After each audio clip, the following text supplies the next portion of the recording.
first little poll. Who knows me? Or do it the other way around. Who doesn't know me? Okay, so a few new faces.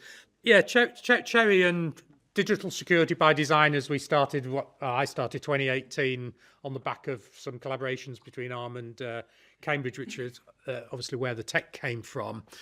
That programme actually ended in March, as I think I might have mentioned to a few of you, but we did get another competition in, and I'll talk a little bit about that. Who's seen the press release that went out yesterday? Most, great. Social media works. Oh, I've got a microphone now, that's good.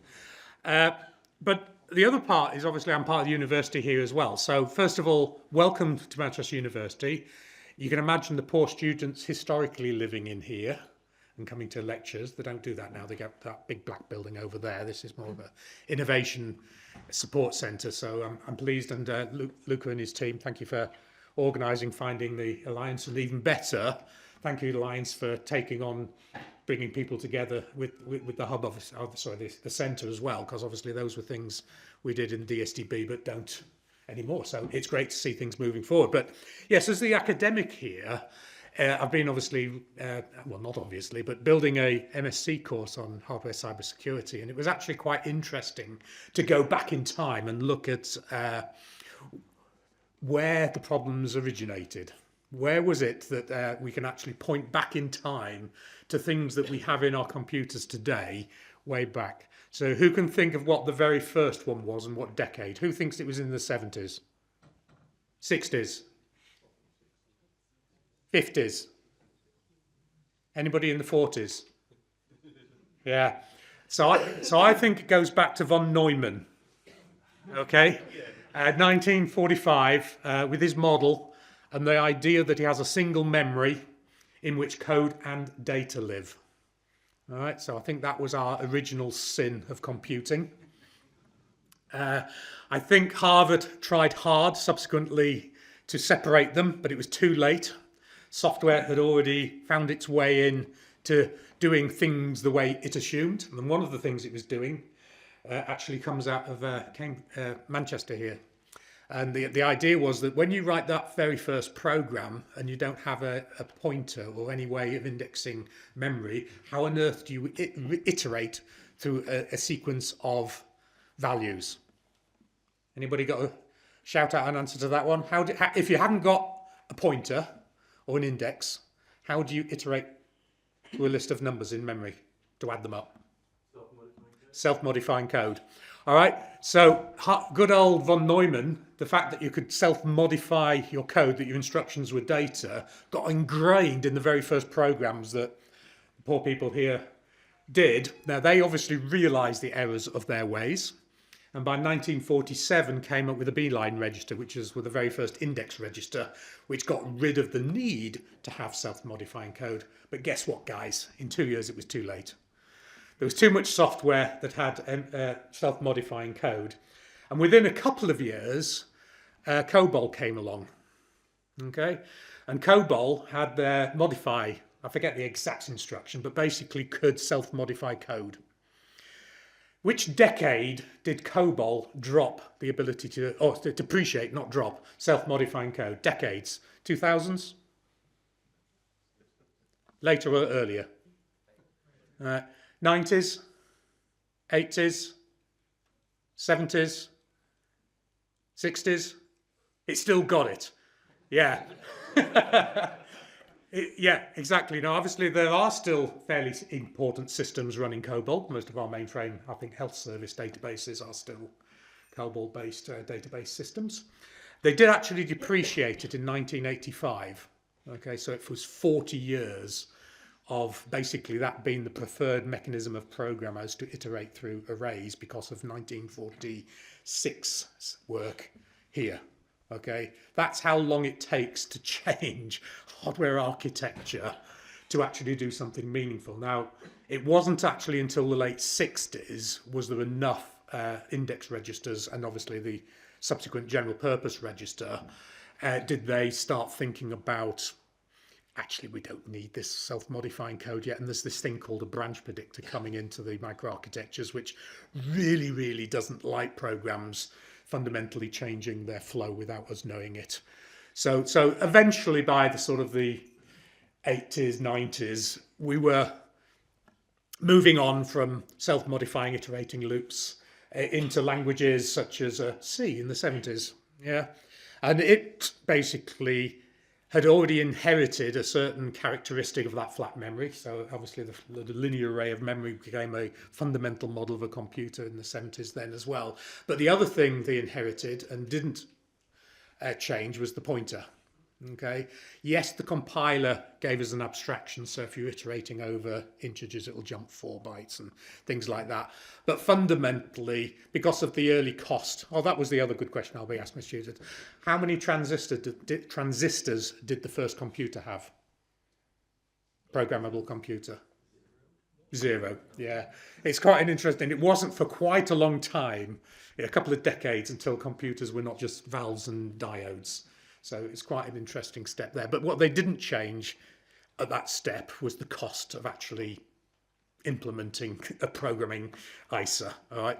So that basically limited us for decades because it was performance that was driving us, not any security aspects. So that pointer being an integer, so you don't know in memory if that number is a pointer or is a value anytime soon. Now, obviously, in the 70s, Cambridge had done some capability work, but it wasn't until the Cambridge group obviously started looking at capabilities in early 2010, as a Cherry, did we actually start popping out an alternative to that model of, okay, we've just got this memory. Hardware people have been bulking things around that von Neumann memory model for ages, page tables, protection units, virtual machines and everything else, but never changed that fundamental model that memory can hold both pointers and data so that you can still run your self-modifying code, guys. Right, so let's not do that anymore. And then obviously, as 2018, I think obviously, 14, you started talking to ARM, and then I got involved in 2018. We did the DSTB program, and we're obviously here today. And what we can really say is where we're at now. I think on the back of DSTB, as I said at the last event, I think the outcomes have pretty much answered the questions we had in 2018, which is, what does Cherry break? Does it work? Does it offer the properties that we hoped it was? Can we get a large volume of software running on it, all tick, tick, tick, tick, tick? We did find, for those that didn't catch me last time, challenges in the way that some business sectors have positioned and how they protect against those errors. So, MISRA C, single exit point, can't do exceptions, things like that. And you get a validation certification with a tick because the tool says you match the recommended thing. That makes it difficult to adopt, but fundamentally it's fairly adoptable. So working with DSIT and the government, we moved over then onto the how do we get this thing adopted and diffused throughout the markets. And for those that look very closely at the Crown commercial procurements and things, you'll see that there's been quite a few things going out, but also in terms of specific projects into contracts actually, rather than funded projects, going out from the government to basically try to get that adoption and diffusion accelerated. All right, and that was the press release that went out yesterday. So what you'll have seen if you've ever searched for the very, very short policy statement on Cherry adoption from DSIT, you'll see that there's things going on in standardization. Standardization is required for regulation, for example. You'll see that they are working, or at least the tender went out and was published. Some people know what the outcomes are of that in terms of how does the market move towards this, because clearly we're talking about things that have been ingrained for how many decades? There's only a few of us 50-plus-year-olds, give myself a few years grace, that have actually seen some of the computer big changes that we've had. Most people they don't even think of a computer as any different to any other computer. Could you name the differences or even identify an ARM v8 versus a v9 on security characteristics? Yes, I know you can, David. But if you were the procuring Kellogg's to run something that counts beans flying out of your machine, would you know? Probably not. It's just a computer board, isn't it, that you buy and plug in and has some IOs on it that's functionally correct. Anyway, so the press release and the competition. So yes, there's the standardization work going on. There's market, I don't want to call it manipulation, but market manipulation going on. And then obviously the technology readiness and accelerating. So basically what the 22nd, 18, 19, 17, 16. There is a press release that you can go and read without going out on time. But fundamentally what you saw, Andrew from Goodacre will be talking about a hub, working in collaboration obviously with the Centre and the Alliance to actually bring the collaborative research, collaborative engineering together and provide a single point of contact for getting actual distributions and things and code that all works together. He'll tell us hopefully a lot more about that. There was 3, accelerate the availability of general available cores. I think Hayden is here. SciSemi got one to do a next generation of their Iceni, and you'll see from that it actually is supporting the next version of a Microsoft Chariot core, more higher performance one, but also brings in a Google AI engine as well. So we're actually connecting intelligence to security. How novel. There's another one from Ensilica, who's one of the large UK fabless manufacturers. They're putting a communications concentrator together. So again, that will be a high integrity level device, primarily looking at automotive markets. And also in the open source side, capability limiters are looking at CVA6 in terms of a cherified, highly validated with low risk processor core for Linux capability as well. So they're the chips.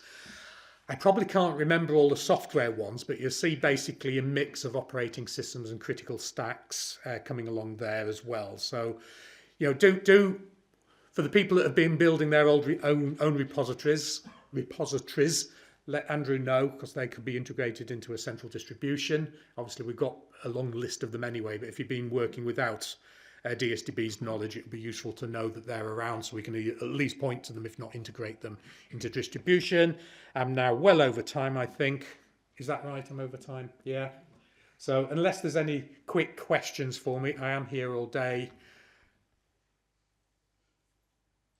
Very good. I like it when there's no questions. All right. Thank you very much, everybody.